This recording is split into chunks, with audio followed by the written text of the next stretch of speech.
Friends எல்லாருக்கும் வணக்கம். இன்றைக்கி நம்ம எதை பற்றி பார்ப்போம்னா ஸ்டேர்கேஸ் ஒயரிங் எப்படி பண்ணுறது அப்படிங்கிறத பற்றி தான் பார்க்க போகிறோம். ஸ்டேர்கேஸ் ஒயரிங்னா என்னென்னு கேட்டிங்கன்னா, நம்ம ஒரு லைட்டை வந்து ரெண்டு இடத்துல கண்ட்ரோல் பண்ணிக்கலாம். அதாவது ஃபஸ்ட் ஃப்ளோரில் நம்ம போகிற லைட்டை செகண்ட் ஃப்ளோரில் போய் ஆஃப் பண்ணிக்கலாம். ஸோ அதான் வந்து ஸ்டேர்கேஸ் ஒயரிங். அது எப்படி பண்ணணும் அப்படின்னு பற்றி இப்போ ஃபுல்லாக எக்ஸ்பிளைன் பண்ணுறேன். அதுக்கு தேவையான சுவிட்ச் பார்த்தீங்கன்னா 2-வே சுவிட்ச் அப்படின்னு இருக்கும். ஸோ 2-வே சுவிட்ச் நம்ம 2 சுவிட்ச் வாங்கிக்கலாம். ஒரு லைட்டை கண்ட்ரோல் பண்ணால் 2-வே சுவிட்ச் 2 வேணும். அந்த 2-வே சுவிட்சில் பார்த்தீங்கன்னா 3 டெர்மினல் இருக்கும். ஸோ ஒயருக்கு நான் உங்களுக்கு கனெக்ஷன் பண்ணியிருக்கேன் பாருங்கள். அந்த டெர்மினல் 3 டெர்மினல் இருக்கும். ஸோ சென்டர் டெர்மினல் என்ன கேட்டிங்கன்னா ஃபேஸ் இன்புட்டு, மேலே கீழே இருக்க 2 டெர்மினல் பார்த்தீங்கன்னா ஃபேஸ் அவுட்புட்டு. ஸோ நம்ம சுவிட்ச் 1ல் பார்த்தீங்கன்னா மேலேயும் கீழேயும் வந்து 2 டெர்மினல் எடுத்துருக்கோம். இப்போ வந்து நம்ம சுவிட்ச் 2ல் வந்து நம்ம அதை கனெக்ஷன் பண்ணணும். எப்படின்னா சுவிட்ச் 1ல் வந்து கீழே இருக்க லைனை கொண்டு போய் சுவிட்ச் 2ல் வந்து மேலே கொடுக்கணும். சுவிட்ச் 1ல் மேலே இருக்க டெர்மினலில் கொண்டு வந்து சுவிட்ச் 2ல் கீழே கொடுக்கணும். அதாவது ஜிக்ஸாகாக கொடுக்கணும். ஜிக்ஸாகாக கொடுத்தோம் அப்படின்னா தான் வந்து கரெக்டான பொசிஷனில் ஒர்க் பண்ணும்.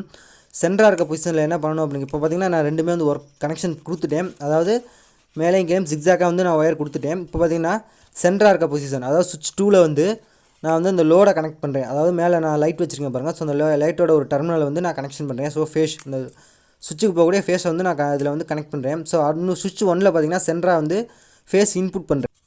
டெர்மினல் வந்து டைட் வைக்கும்போது ஸோ நல்லாவே டைட் வச்சிடணும். லூஸ் கனெக்ஷன் இருந்துச்சு அப்படின்னா அந்த டெர்மினல் வந்து எரிஞ்சு போகிறக்கான சான்ஸ் அதிகமாக இருக்குது. ஸோ இப்போ பார்த்தீங்கன்னா ஒயரிங் வந்து முடிஞ்சு. ஸோ இப்போ நான் வந்து பவர் சப்ளை கொடுத்து உங்களுக்கு எப்படி ஒர்க் பண்ணுது அப்படிங்கிறது வந்து ஃபுல்லாக எக்ஸ்பிளைன் பண்ணுறேன். இப்போ பார்த்தீங்கன்னா நான் பவர் சப்ளை கொடுத்துட்டேன். சுவிட்ச் 1 வந்து ஆன் பண்ணுறேன். பார்த்தீங்கன்னா லைட் எரியுது. இப்போ சுவிட்ச் 2 வந்து ஆஃப் பண்ணுறேன். இப்போ பார்த்தீங்கன்னா ஆஃப் ஆயிரும். அதே மாதிரி சுவிட்ச் 2வையும் நான் ஆன் பண்ணிக்கலாம், ஆஃப் பண்ணிக்கலாம். ஸோ நமக்கு வந்து ஒரு லைட்டில் வந்து 2 இடத்துல கண்ட்ரோல் பண்ணிக்கலாம். பார்த்தீங்கன்னா உங்களுக்கு தெரியும். ஸோ 2 சுவிட்சுமே வந்து ஒர்க் பண்ணுது. இது எப்படி அப்படிங்கிறத சிம்பிளாக சொல்கிறேன் பாருங்க. சுவிட்ச் 1ல் வந்து மேலேயும் கீழேயும் இருக்க டெர்மினலில் பார்த்தீங்கன்னா ஜிக்ஸாகாக சுவிட்ச் 2ல் வந்து கொடுத்துருப்பேன். ஸோ பார்த்தீங்கன்னா கீழேருந்து மேலே சுவிட்ச் 2க்கு போகும். சுவிட்ச் 2லேருந்து பார்த்தீங்கன்னா சென்டர் பாயிண்ட் வந்து மேலே லோடுக்கு போகும். ஸோ இப்போ பார்த்தீங்கன்னா இந்த வீடியோ உங்களுக்கு யூஸ்ஃபுல்லாக இருக்கும். யூஸ்ஃபுல்லாக இருந்துச்சோம்னா இது மாதிரி பல்விதமான தகவல் நம்ம சேனலில் போகிறோம். பார்க்கலாம், பார்த்துட்டு இருந்துங்க. ஸோ தேங்க்யூ ஃபார் வாட்சிங்.